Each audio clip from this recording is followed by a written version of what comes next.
Pandemic is There are new COVID-19 cases in North. a state disaster. Fort Worth Mayor Betsy Price is expected to announce a stay-at-home order. Dallas County will move to a safer-at-home order. Our world turned upside down. What if I told you schools shut down and businesses closed too? Even stadiums weren't rocking like they used to. Would you believe me? Wash your hands, since they can harm us. To keep 6 feet, we don't know who to trust, so we take more than we need. But we're all in this together. We're all connected, all equally affected. Halo guys, perkenalkan nama saya Makbul Sanurjasa dengan NIM J1120318 kelas reguler E. Kali ini saya akan membahas tentang etika batuk yang salah dan memberitahukan yang benar untuk meminimalisir resiko penularan penyakit COVID-19. Oke, langsung saja kita simak video berikut ini. A new dawn will rise. Di masa new normal, kita perlu mempraktikkan etika batuk di mana dan kapanpun.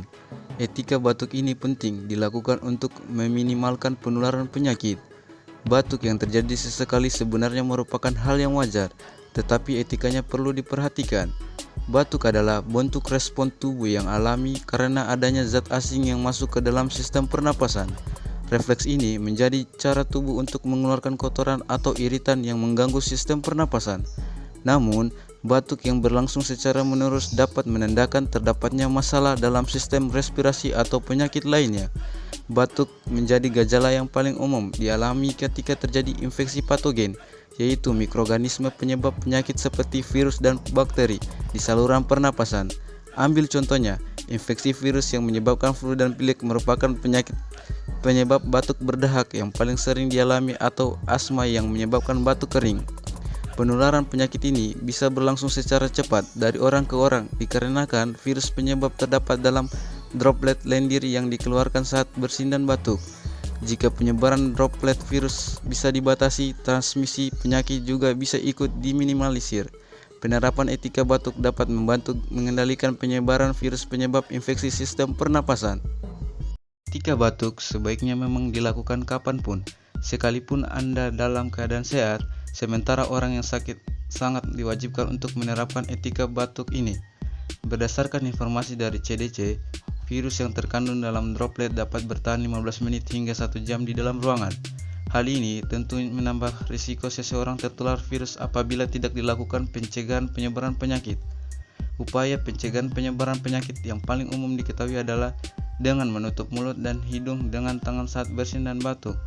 Tanpa sadar, kita telah memindahkan bakteri dari telapak tangan ke benda atau orang lain yang nantinya bersentuhan dengan tangan kita. Jika Anda sakit, kemungkinan untuk terjadinya reinfeksi atau infeksi berulang akan lebih tinggi. Namun, etika batuk lebih dari sekedar menutup mulut dan hidung. Terdapat beberapa langkah lain yang juga perlu diikuti.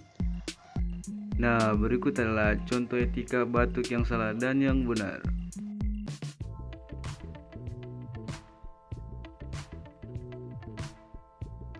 Nah, yang pertama, batuk atau bersin ditutup dengan kepalan tangan itu salah. Kemudian, batuk atau bersin ditutup dengan tangan juga salah. Yang terakhir, batuk atau bersih tanpa ditutup apapun itu lebih fatal salahnya. Yang paling benar itu pertama itu tutup hidung dan mulut dengan menggunakan lengan dalam baju saat batuk dan bersin. Kemudian, tutup hidung dan mulut dengan tisu dan segera buang ke tempat sampah. Lalu, lakukan cuci tangan sesuai prosedur yang dianjurkan. Selanjutnya, gunakan masker saat batuk dan segera buang masker ke tempat sampah. Lalu, lakukan cuci tangan sesuai prosedur kembali. Baik, mungkin hanya itu yang bisa saya dapat sampaikan. Kurang lebihnya mohon dimaafkan. Saya tutup dengan ucapan wabillahi taufiq wal hidayah. Wassalamualaikum warahmatullahi wabarakatuh.